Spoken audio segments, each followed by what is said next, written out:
Astonishing Legends Network.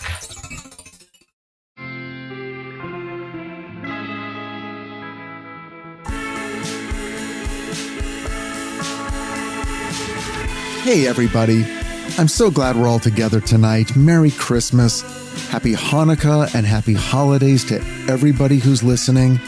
I hope you're celebrating in exactly the way you want to be celebrating.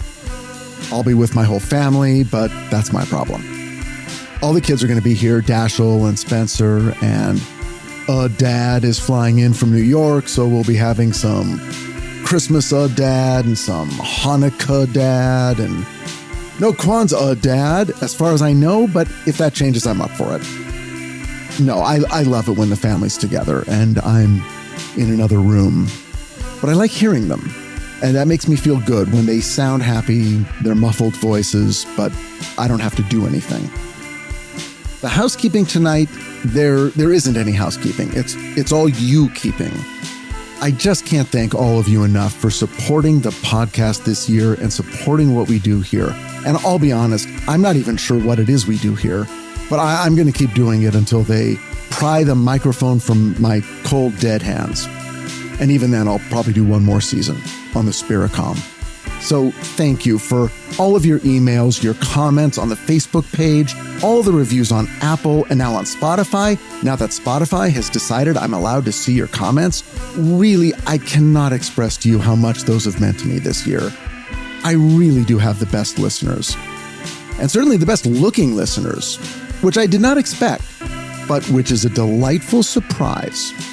So please keep reaching out. I read everything, I try to respond to everything, but it's being your support that has kept me going and kept the show going, and it's keeping me going even now. And it's so fun to hear what you guys have to say about these episodes. Anyway, from me to you, again, I wish you just a wonderful, amazing new year filled with kindness and hope. And let's keep meeting up here, okay? I'll keep showing up if you keep showing up. Do we have a deal? All right. Make a drink, light a fire, dim the lights, get cozy. Here we go. Surgeon from Another World by George Chapman, as told to Roy Stemman. The story I'm about to tell you is not a traditional Christmas story. There are no elves or flying reindeer or talking snowmen here. No gift-wrapped packages, decorated trees, or warm mugs of spiced apple cider by a roaring fire.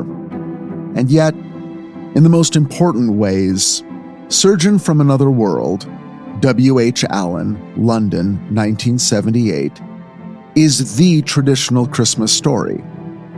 Because it's about redemption, second chances, peace on earth, and goodwill toward men and women, and hope.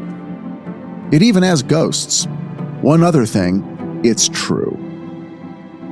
I've tried my best to be cynical about it, to be indifferent, to debunk, yeah, even me, because this one is a strange one of the strangest stories I've ever heard. But at this time of year, I find that the burden of instant and irrevocable distrust and disgust and suspicion and scorn is simply too great to bear. And besides, those things have never played a useful role in my life, and I work in Hollywood. For so many of us, the idea of skepticism has somehow turned into a weapon we use to injure ourselves, to give structure and reality to our fear. Nothing good can be true. To believe otherwise is irrational. If it sounds too good to be true, it probably is. How wise we feel as we sneer at hope and kindness and optimism. We've come to believe that true wisdom is a rigidly held vision of our collective doom. Always put your money on the dark horse. Default pessimism is now our only means of self-preservation. Don't ever trust a happy moment. Don't ever let your guard down. Don't ever go to sleep in peace. Because you know, it'll hurt that much more when the bad thing finally, inevitably happens. Or so we tell ourselves. In other words, hurt yourself first before reality gets its licks in. So my Christmas gift to you all this year is a strange story you can believe in. I'm going to give you the gift of hope. And for those of you who require just a little bit more, I'm going to give you a phone number you can call to arrange absolute proof for yourself. George Chapman was 25 years old when his daughter died. Her name was Vivian, and she was 4 weeks old. George and his wife Margaret lived in Aylesbury, about an hour northwest of London. George spent many hours bitterly reflecting on what sort of a God would allow his child to die. And for the first time, he began to wonder about the possibility of life after death. He consulted clergymen, but strangely, they had no answers. They mostly seemed interested in warning him off spiritualism. You can guess what happened next. George started off with a thing they called a glass and alphabet, an upside-down tumbler over a handwritten alphabet. He tried it out with a fellow officer at the Aylesbury Fire Brigade where he worked, a man named Leslie G. Miles. They got results, and pretty soon the whole brigade, anytime they weren't putting out fires, sat around their makeshift Ouija board trying to get messages from the dead. I love this image, by the way. Maybe that'll be my next movie, Engine Company 666. At home, George and Margaret used the same method of glass and alphabet around the kitchen table. Like anyone who has suffered a devastating loss, they were seeking some message from their loved one, in this case their daughter, some reassurance that somehow, somewhere, she still existed and was okay. The person they actually contacted was George's mother, who said she was looking after Vivian in the next world, and that indeed everything was okay. George's mother had died when George was only 5. He never really knew her, so the information she gave about herself had to be verified and confirmed by outside sources. When it all proved accurate, George became convinced that, quote, life does continue beyond the grave. Now, you and I know that Ouija boards of any kind can attract all sorts of dodgy characters. And yes, I said dodgy. I mean, come on, this is a British tale about British people and British ghosts. I'll be hauling out all my lingo in my flawless accent. Geezers, birds, flats, blokes, bonnets and lifts, knackered, pissed, bloody and chuffed. Blimey, cock up and governor. Oh, get ready. George Chapman made every mistake in the book when it comes to delving into the supernatural. He experimented with astral travel, sitting alone in the dark for hours on end, opening up his mind and spirit to whatever and whoever was around to chat. You're not supposed to do this. Like, I'm telling you, don't do this. Regardless, George soon found he was able to go into a trance state quite easily. During weekly group sessions, he would become entranced by entities such as Lone Star, a member of the Cree tribe of Native Americans, or Ramadini, an Indian man, and Chang Wu, a Chinese surgeon. I know. It sounds preposterous. George Chapman thought so too. The members of his seance circle approached all of these blokes with an equal measure of curiosity and skepticism. And they applied the same principles when a new geezer arrived on the scene. Someone who identified himself as a Dr. William Lang. Look, I could go on trying to use a British accent, but like Pierce Brosnan singing or me naked, maybe it's best left to the imagination. All right. Dr. Lang was different than the other spirits. For one thing, he'd only been dead 9 years. And for another, he had lived and worked in London, so it would be fairly easy to confirm his identity. Dr. Lang, through George Chapman, informed the group that he had worked for some time at the Middlesex Hospital in London, and this was quickly confirmed. They learned that he had been an ophthalmic surgeon at that hospital for over 30 years. Patients of his, therefore, would still be alive, as well as his medical colleagues and members of his family. Dr. Lang was not just interested in chatting with George's friends and proving he lived on after death. You know the old saying, when you're lying on your deathbed, you don't wish you'd spent more time at work? Well, apparently Lang did, and he wasn't going to let a little thing like being dead slow him down. He had a plan. Look, he figured, as long as I'm inside George's body anyway, why not schedule a few patients? George Chapman had no medical knowledge of his own, but who was he to stand in the way of a doctor who liked healing people so much that he was willing to keep on doing it, even from beyond the grave? George was totally open to this idea. Personally, I find the concept difficult. I've spent most of my life trying to declare myself to the world, desperately seeking one spotlight after another, constantly demonstrating to myself and the world who I am. But George Chapman seemed perfectly happy receding into the shadows while somebody else took the stage instead. Now here's how it worked. George Chapman would sit down in a comfortable chair, relax, and begin entering into a self-induced trance. Quote,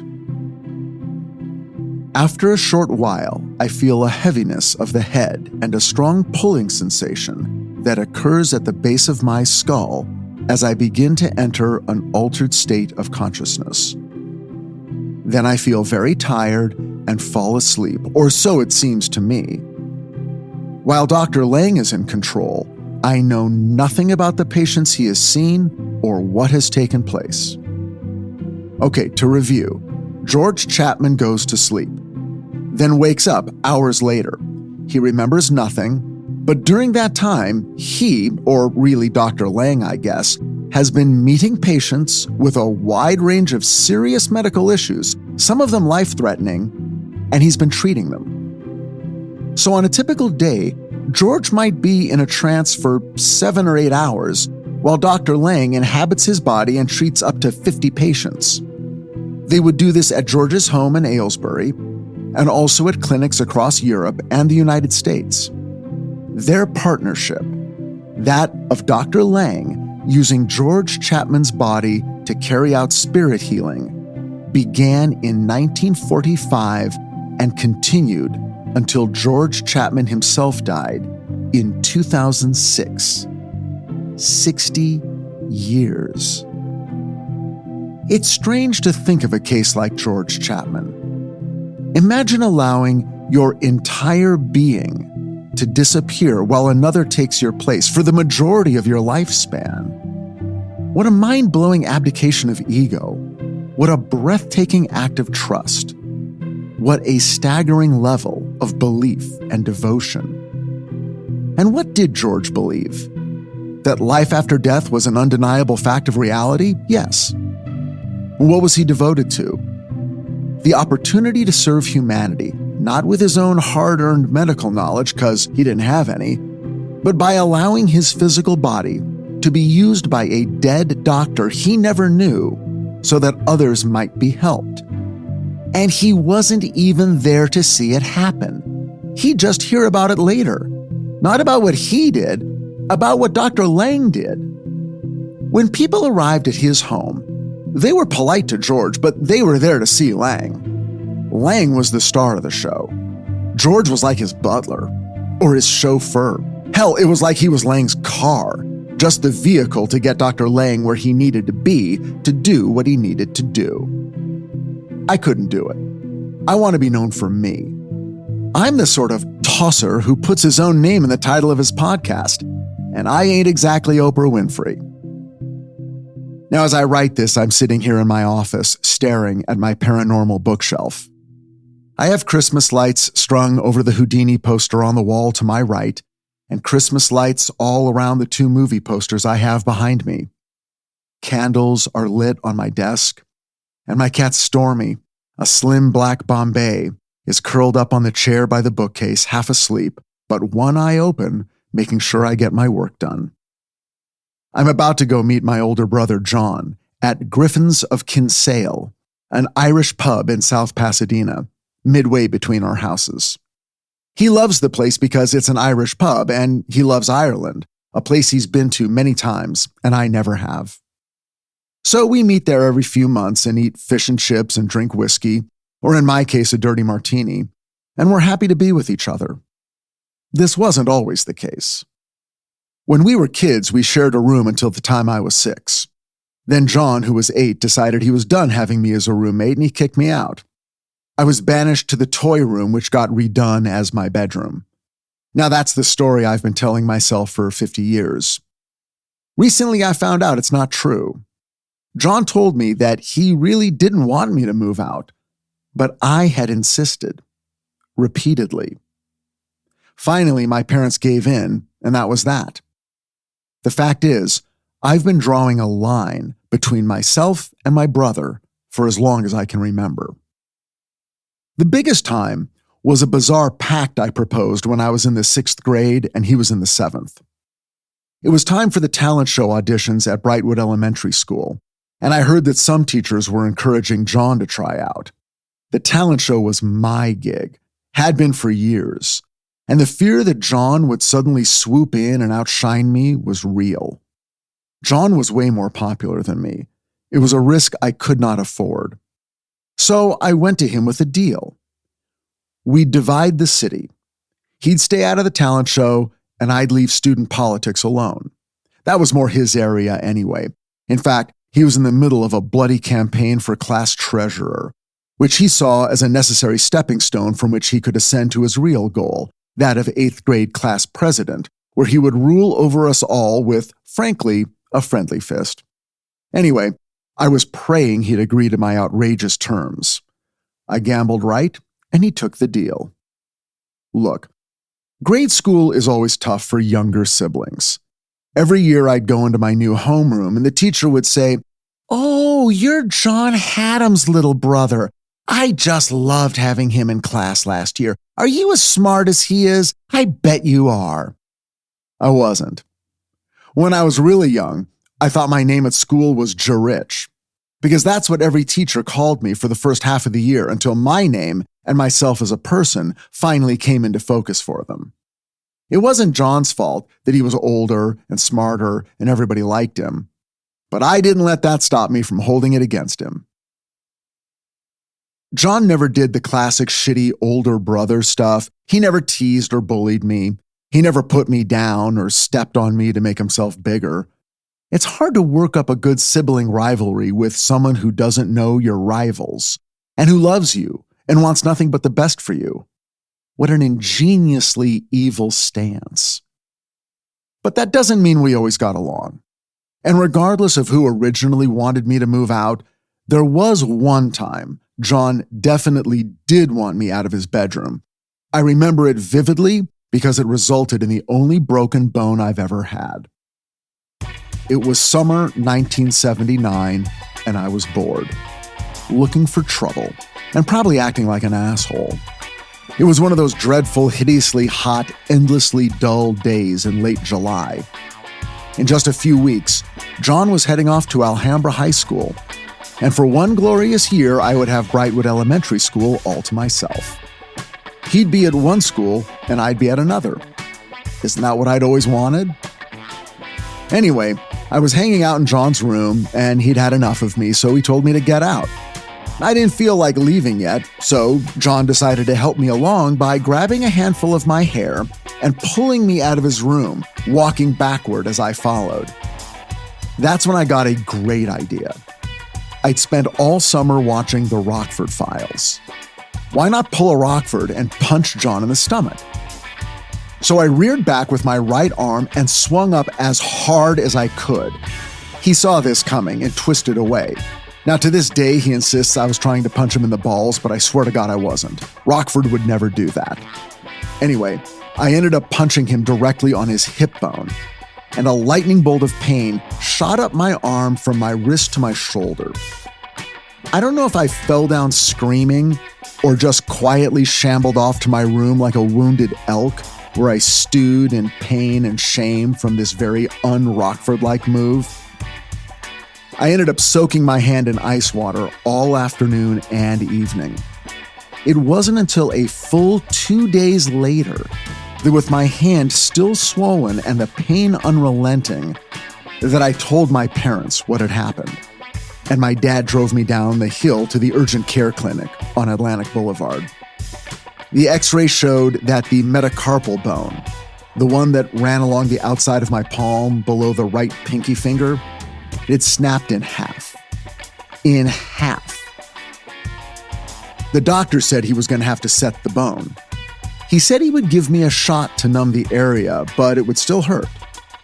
I hated needles, so I asked if we could skip it. He looked at me like I was crazy or stupid and told me that pain would be far worse if he set the bone with no anesthetic. But if that's the way I wanted it, he started pressing the bones into place. I think he expected me to change my mind and beg for the shot at some point, but I never did. The pain was enormous. Apparently, I was pale and covered in sweat when it was over. And I'm pretty sure the doctor was disappointed I didn't faint or cry or say uncle. I came home from the hospital that afternoon with a cast that ran from my fingers all the way up my forearm. It was a thick, old-fashioned plaster cast, and it was like having a club attached to the end of my arm. Pretty cool. I was convinced I could knock someone unconscious with it, and openly hopeful that the opportunity would come my way. For his part, my doctor just told me to make sure I didn't get the cast wet or jam anything down inside of it, and he seemed relieved when I left. In retrospect, he was definitely no Dr. Lang. So who exactly was Dr. Lang?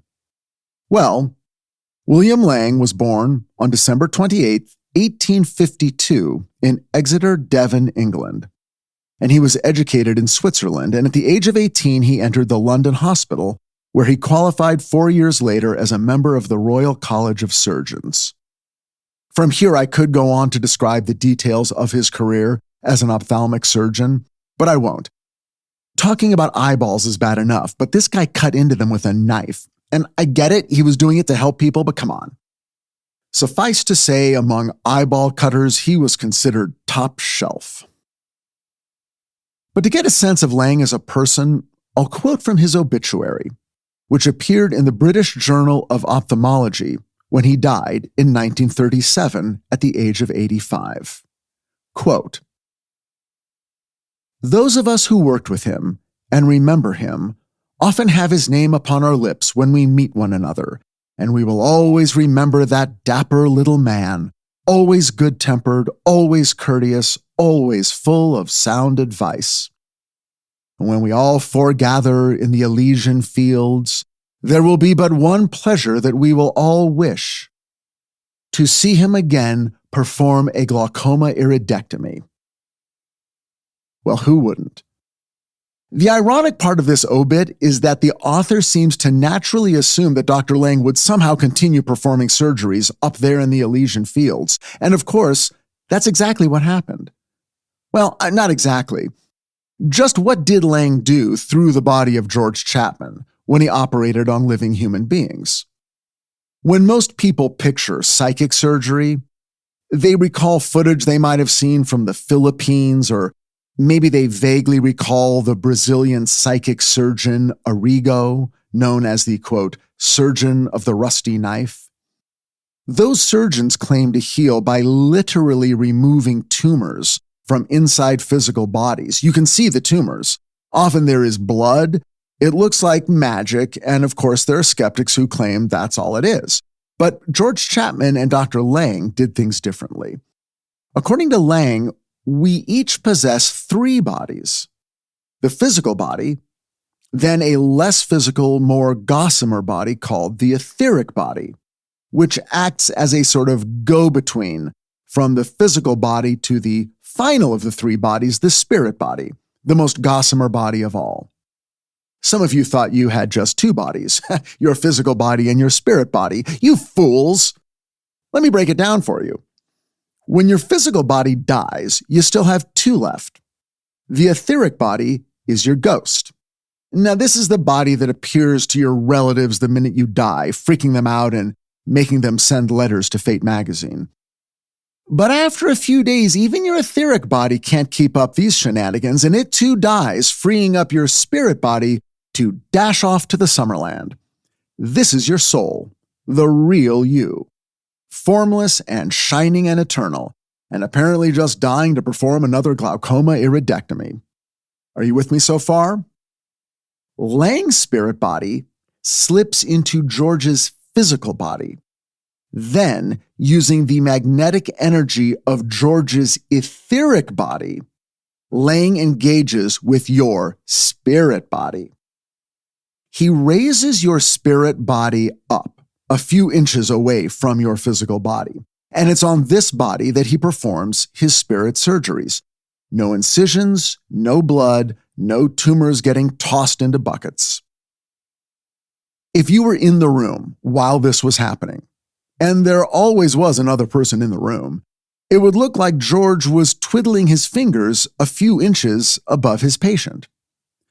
Lang tells us that the spirit body and the physical body reflect one another, so if he can effect a change in the spirit body, it will eventually result in a change in the physical body. Said another way, sometimes Lang would, quote, remove a tumor from your spirit body, with the expectation that the corresponding physical tumor in your physical body would eventually wither out and die, disappearing completely. And according to more than one testimonial in the book, this is precisely what happened. And you're going to love this. George was frequently seen snapping the fingers of his left hand during the spirit surgeries. When George asked Lang what this was all about, Lang explained that this was his characteristic gesture in the operating theater when he needed an instrument from his staff. So yeah, Lang was using ghost scalpels. Now some of you might be wondering if Lang was left-handed. He was not. However, it was the custom at the time for surgeons to learn to operate with both hands in case one was injured. Early in his career, when Lang began to suffer from tremors in his right hand, he switched to performing surgery solely with his left hand. Later conversations with Lang's living colleagues bore this out. And yes, for the record, George was right-handed. Hang on, you say. If this is all magic and Lang's ghost is doing operations on people's souls, why would he need scalpels? Why would he even need George? This is a great question. And it gets at the most oddly uncomfortable part of the whole story. It's not magic. What Lang is doing involves physical matter, just at a level we can't measure yet. It's like the discovery of anything that isn't immediately apparent to our senses.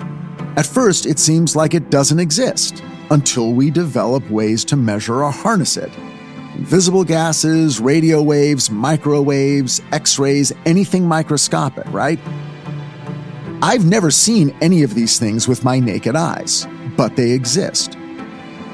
Isn't it at least worth considering that Lang is talking about something completely real?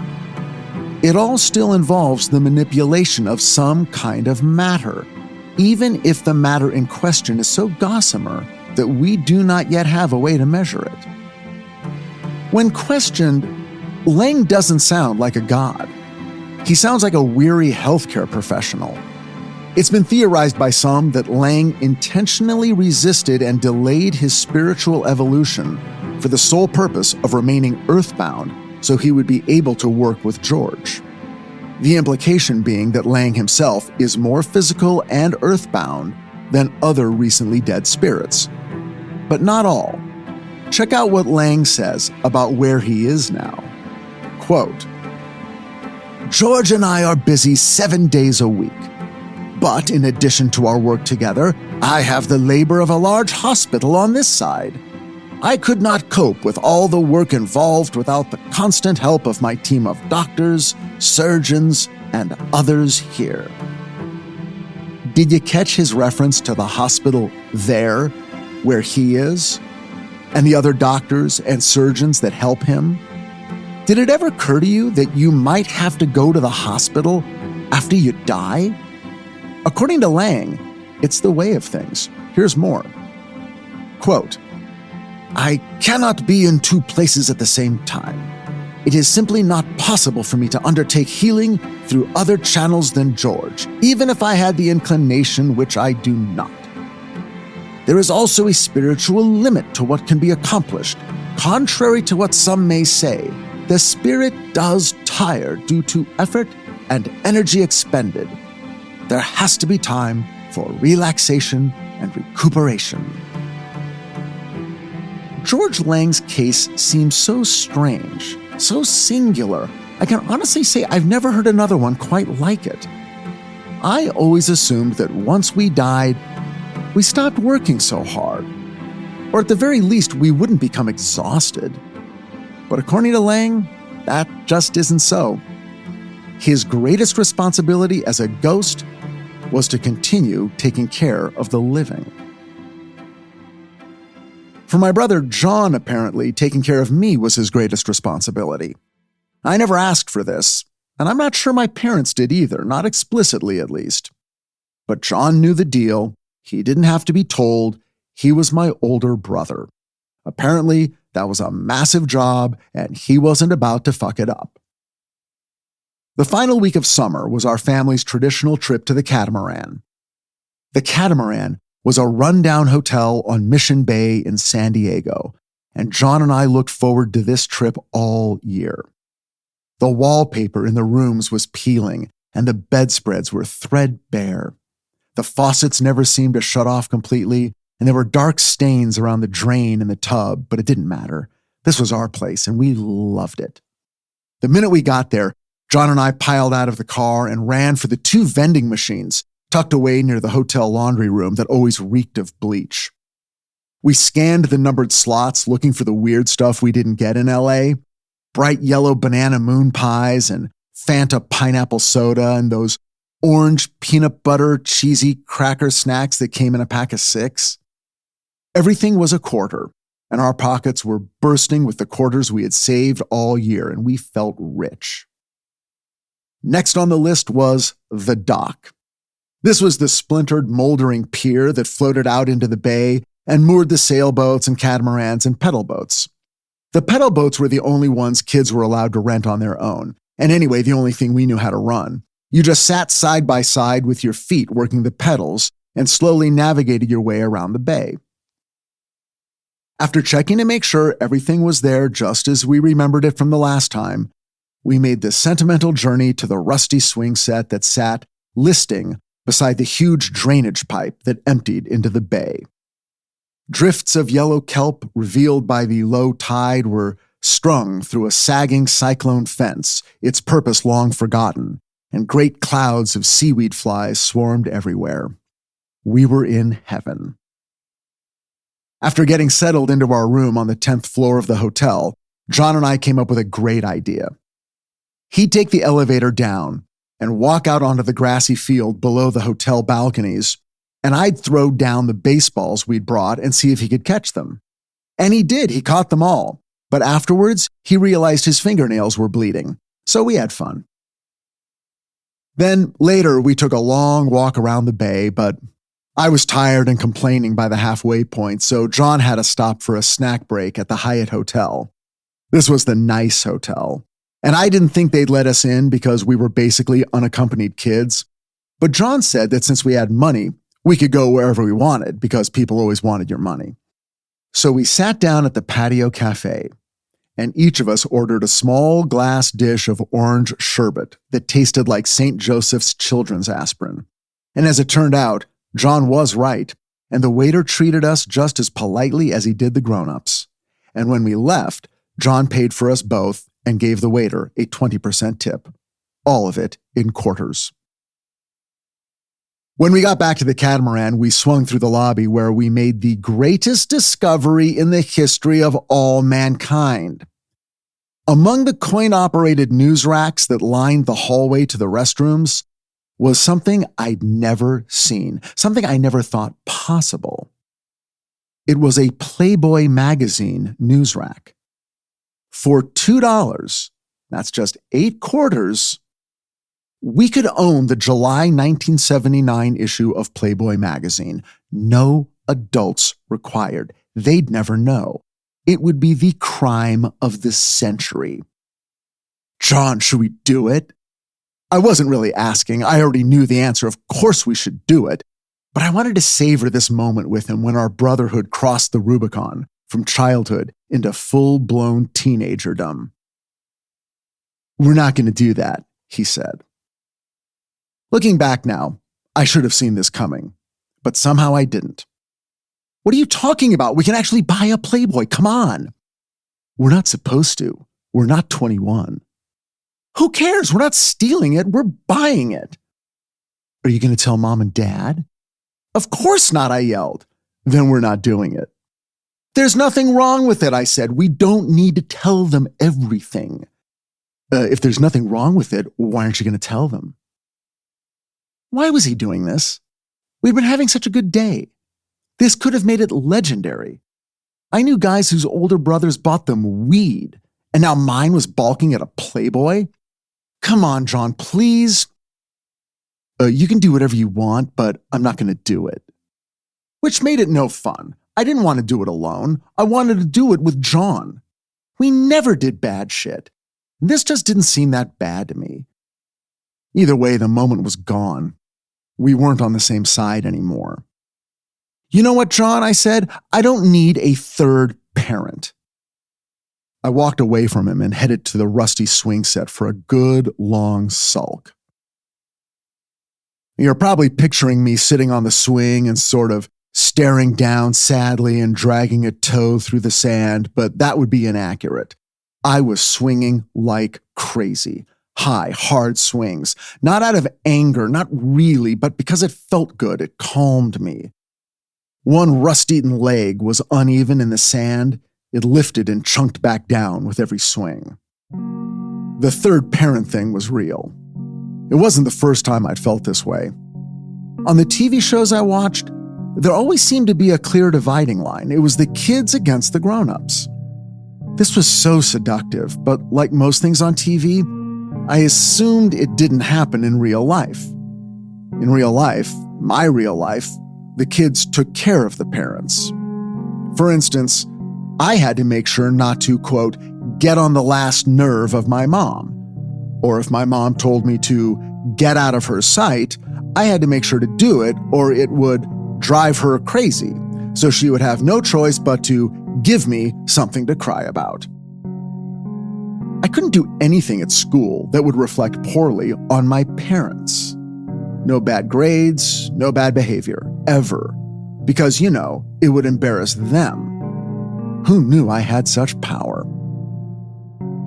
I didn't really care about the Playboy. I mean, I did, but not really. I cared about John and I doing something that we both knew we shouldn't, but did anyway. Demonstrating to ourselves that we could defy our parents without the world collapsing in on us. That their judgments were not always correct and their needs didn't always come before ours. I didn't have the guts to do it alone, not at 12.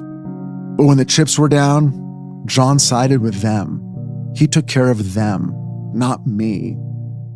Fine, I don't care, I thought, swinging harder and harder. Let them gang up on me. They can have each other. I'll be gone soon enough anyway. But deep down, I wanted an ally, someone to be on my side. Someone I could tell how angry mom and dad made me, and God forbid how much sometimes I hated them. I guess for me, that was John's biggest crime. He didn't find our parents awful, and he didn't hate them. Or if he did, he never told me. I punished John by not talking to him for the rest of the afternoon and all through dinner. But he didn't seem aware of it. And then later we ended up watching the Rockford Files together, and he was cracking me up by imitating James Garner. Come on, Rocky, Angel! So I guess by then I'd forgiven him. Now, as far as I can tell, the partnership of George Chapman and William Lang never went through such trials. They both understood the importance of what they were doing, understood it was bigger than either one of them, and it only worked if they worked together. In Surgeon from Another World, there are a number of testimonials from doctors regarding the success of the Lang-Chapman surgeries. In fact, Many of them report working in concert with Lang and Chapman, sending their patients their way, and then following up with their own examinations, sharing theories and diagnoses with the deceased Lang as they would with any other trusted colleague. But for reasons that will not surprise you, none of them wanted their names in print. The stigma against this sort of thing in scientific circles is just too great. However, there was one person, not a doctor, who did put their name out there, so let's tell her story. It involves Mrs. Irene Amesbury, who lives at the Bishop's Cleeve, Cheltenham, Gloucestershire, and I'm assuming that's a real place, even though it ends with the word shire. Here's what happened. Irene was diagnosed with a tumor in her uterus. Her gynecologist prescribed radiation treatment. Before the treatment began, Irene made an appointment with Dr. Lang. Dr. Lang treated her and informed her that the cancer was now gone. But he said he did detect a slight infection, though he predicted it would disappear within a month. Irene then met again with her gynecologist, never mentioning her appointment with Dr. Lang. Her gynecologist was shocked to discover that the tumor was indeed gone. She asked for a letter confirming all this, which her doctor provided, including the comment that he had detected a slight infection that he would deal with on a subsequent visit. But by the time the next visit rolled around, the doctor discovered that the infection too had disappeared, just as Dr. Lang had predicted. Quote, "Everything Dr. Lang said was later confirmed by my gynecologist. This is indeed a miracle. I am now completely cured, leaving my gynecologist completely bewildered. He said he had never heard of a case of a definite cancer going away without treatment." She added, "I shall never cease to be grateful for the wonderful thing Dr. Lang has done for me." Now, just to be clear and fair, not every case is a miraculous healing, and not every case ends in a cure. Dr. Lang's treatments often do seem miraculous, basically because if you're in the room, he's just waving his hands around over a patient. As far as we can tell, at least. But while his batting average remains high, and I'm talking about baseball, not cricket, blimey, George Chapman is very forthcoming in the book about the times the treatments fail. Apparently, even spirit doctors can't cure everyone. I sat in the office of my doctor as he gave me the devastating news. My hand was healed, and my cast would be removed the week before school started. This was a disaster. I was so looking forward to showing off my dope new cast and slamming it down on the desktop as I answered questions. Slam 37! Slam the Gettysburg Address! Slam asexual reproduction! The girls were going to go insane. But instead, my doctor sawed the smelly thing off and revealed my emaciated forearm, which now resembled a raw chicken wing. Instead of having a weaponized limb, my hand and wrist muscles barely worked from lack of use. I looked like half a T-Rex. The doctor said it should be back to normal in a few days. "Just exercise it," he said. "Oh, don't you worry, Doc. It's been 6 weeks. I've got big plans for my right hand." Later that night, I was goofing around with John in the bathroom, pretending my arm didn't work at all, dropping my toothbrush, dropping my hairbrush. Trust me, it was hysterical. I took it up a notch, trying to comb my hair with my useless hand. I ended up parting it in the middle instead of on the left. I looked at myself in the mirror, and a tiny voice said, "You should start parting your hair in the middle, like John Travolta and Tim Gonzalez."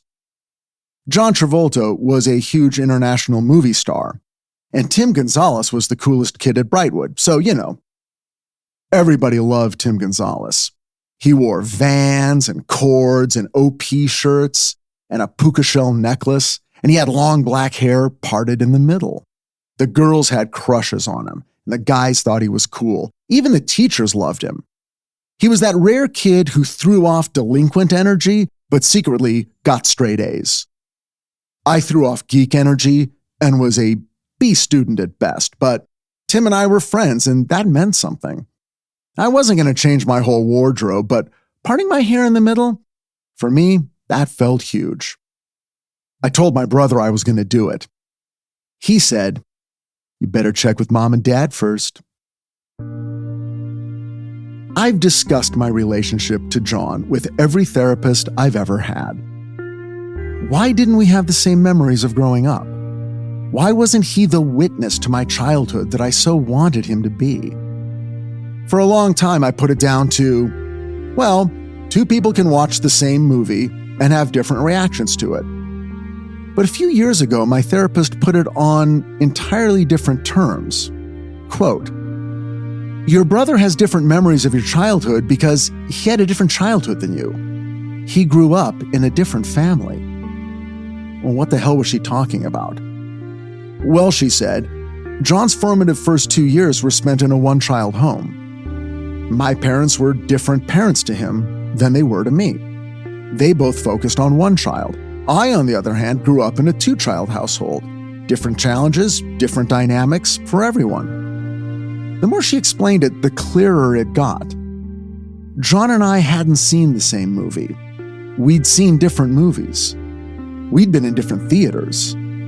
My head exploded as I realized John literally grew up in a different family. The more I thought about it, the more sense it made. He'd never had an older brother.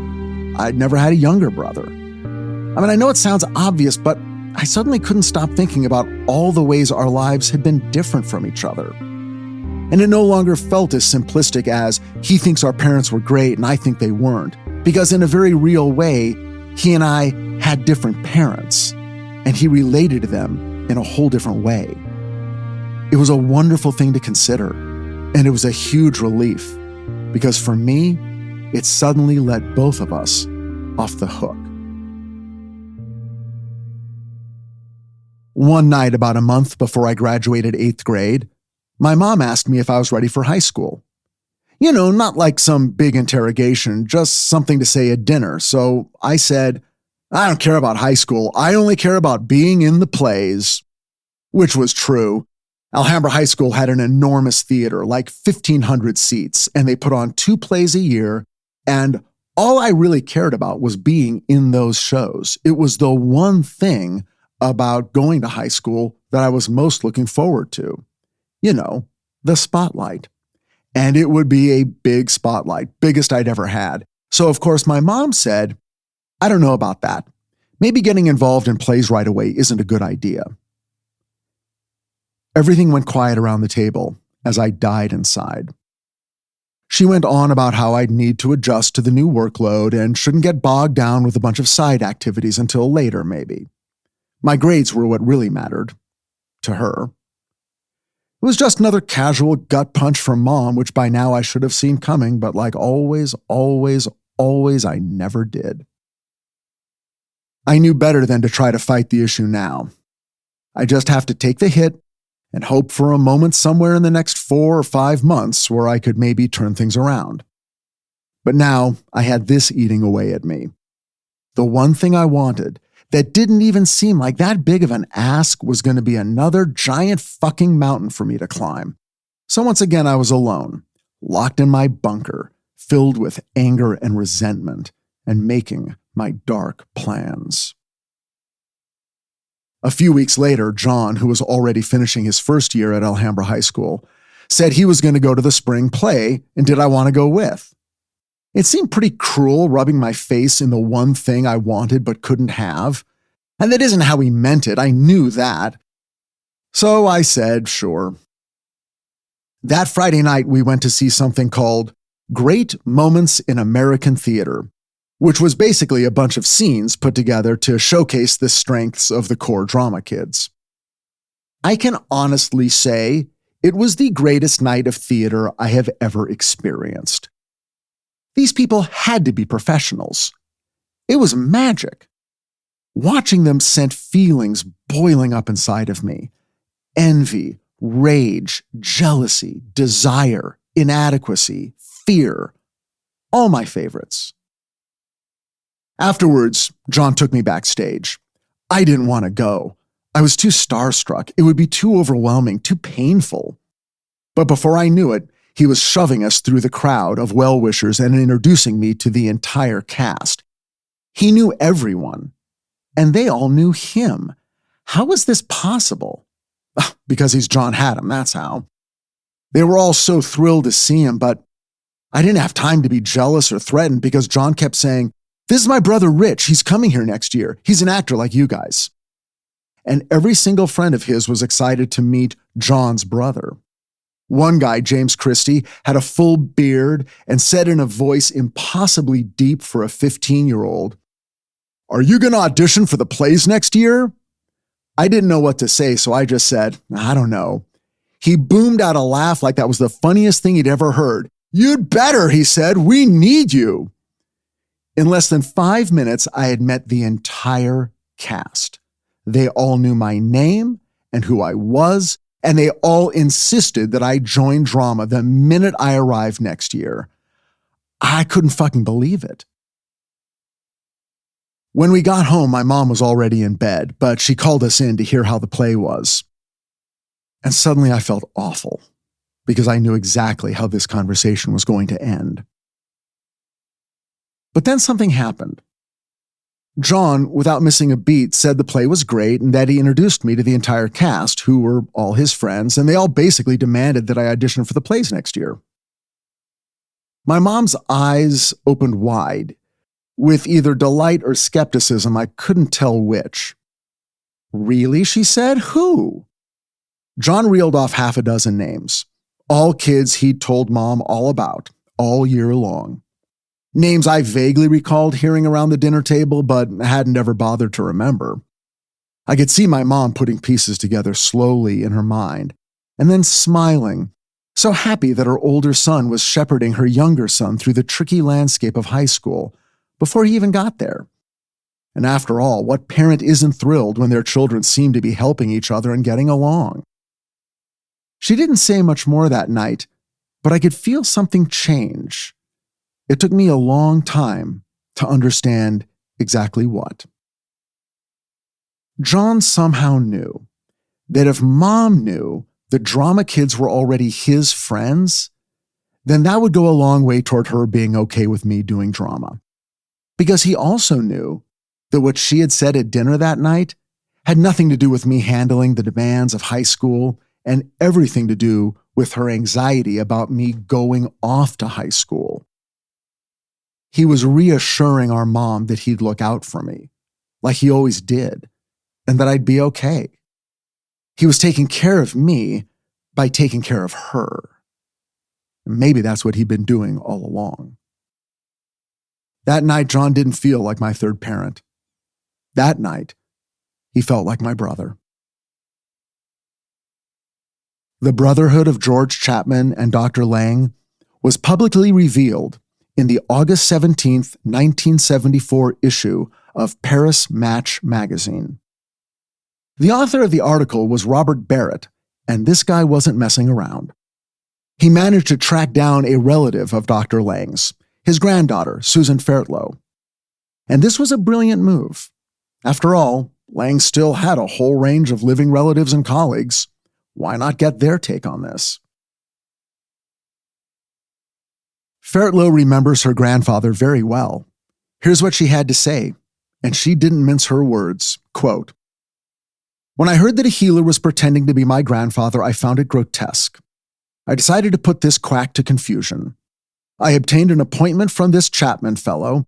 I brought a tape recorder for the purpose, and there I was at St. Bride's, Aylesbury. To my great horror, or rather stupefaction, the man who was in this room was indisputably my grandfather. It was not him physically, but it was his voice, his behavior. It was unquestionable. He spoke to me and recalled precise events of my childhood, and I was so impressed that all I could say was yes, Grandpapa, and no, Grandpapa. When George Chapman came to visit me in my house, a phenomenon occurred. I have here among my possessions just 3 objects, which used to belong to my grandfather. Chapman walked through the house and recognized them and pointed them out immediately.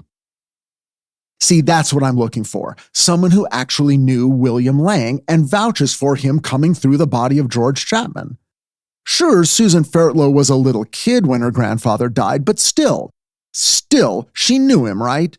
What more could you ask for in terms of proof? Okay, I'm obviously holding back. Susan Fairtlow's story came out in the 1974 article, but there was a bigger, better story that remained hidden until 1978. Of all the amazing, unbelievable things I have told you about George Chapman and William Lang so far, I'm about to tell you the most amazing thing of all. It may be the single most convincing story in the world of the paranormal I have ever shared on this podcast. Here goes. Way back in 1946, just after the Chapman-Lang collaboration began, George Chapman was invited to the home of Mrs. Connie Newey, who lived at 411 Hagley Road, Edgbaston. God, I hope I said that right.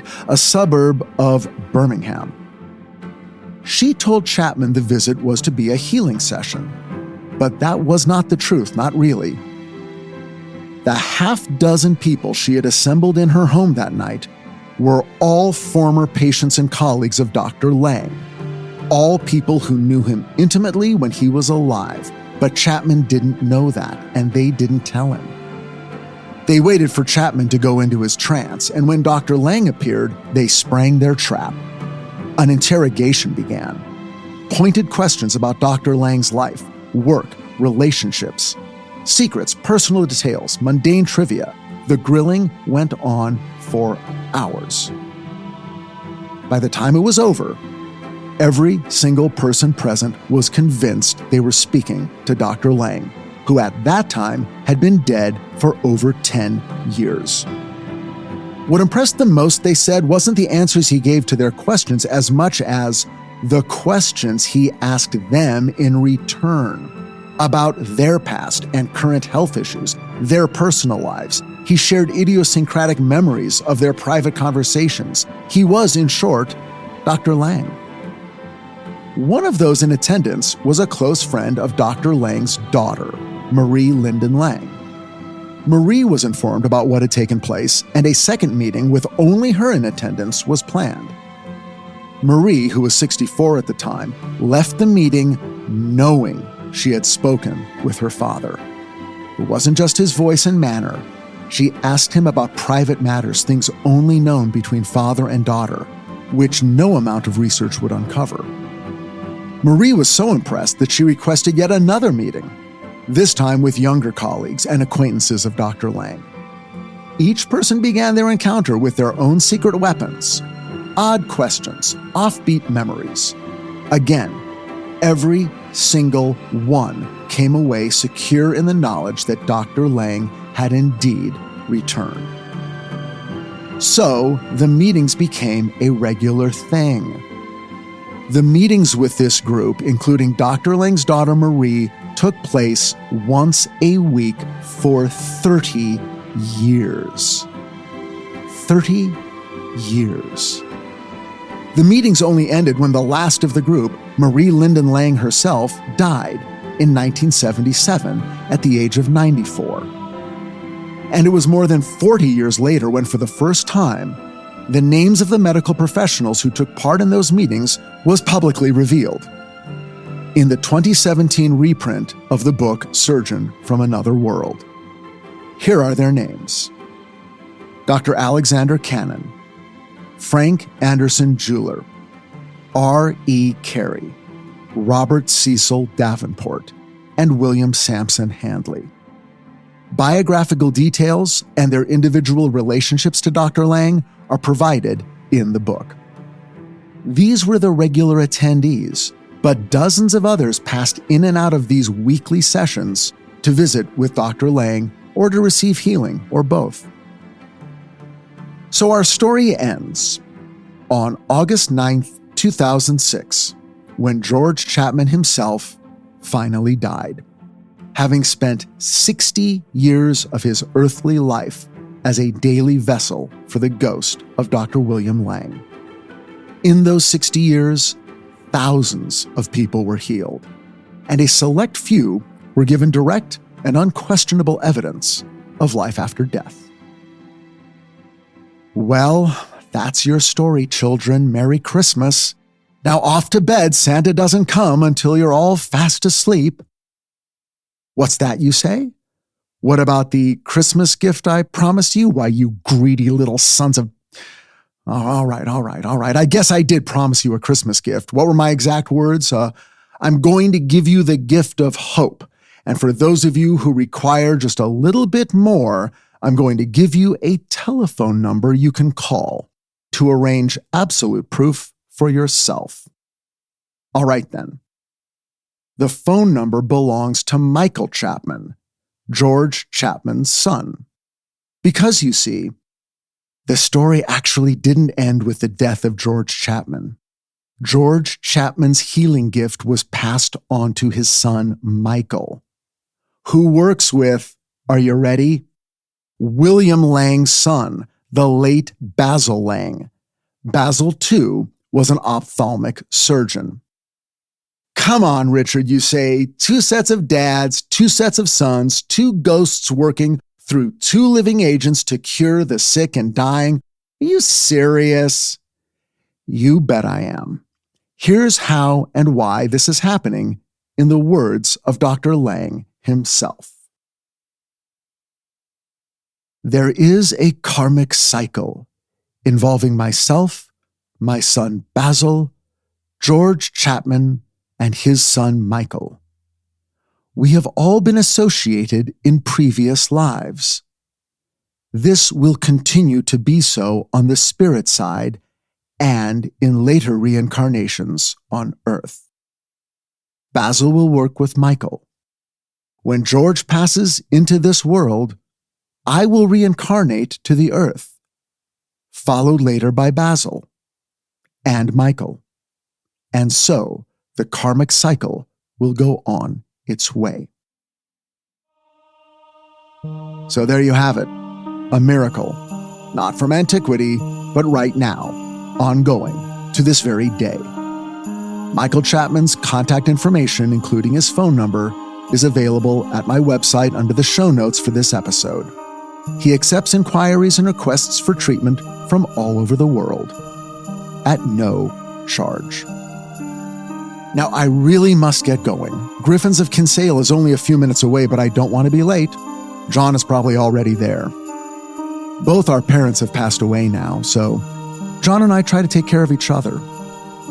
John is always the first person to listen to my podcast, so John, if you're listening, I love you, brother. Merry Christmas, everyone. Go to sleep in peace tonight with a thought in your heart that love actually is all around. And with a deep and abiding hope that I quit it with the British accent and that my brother will like this episode. God bless us, everyone. And thank you for joining me on Richard Hatem's Paranormal Bookshelf.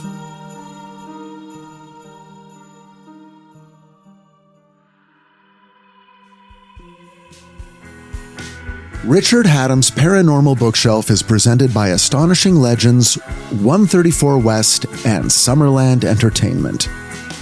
Executive producers, Scott Philbrook, Forrest Burgess, and Susan Lambert. Our associate producer is Tess Feifel, and our sound designer, engineer, and editor is Kevin Ducey. Artwork is by Tommy Beaver, website is by Kayla Lord, and our music, as always, is by Nima Kazaruni. Please join me next week for an incredibly moving story about a father and a son. The book is called The Other Side. It's by Bishop James A. Pike, and I can't wait for you to hear all about it. Until then, be safe and be well, find the light in the dark, and we'll see you again soon.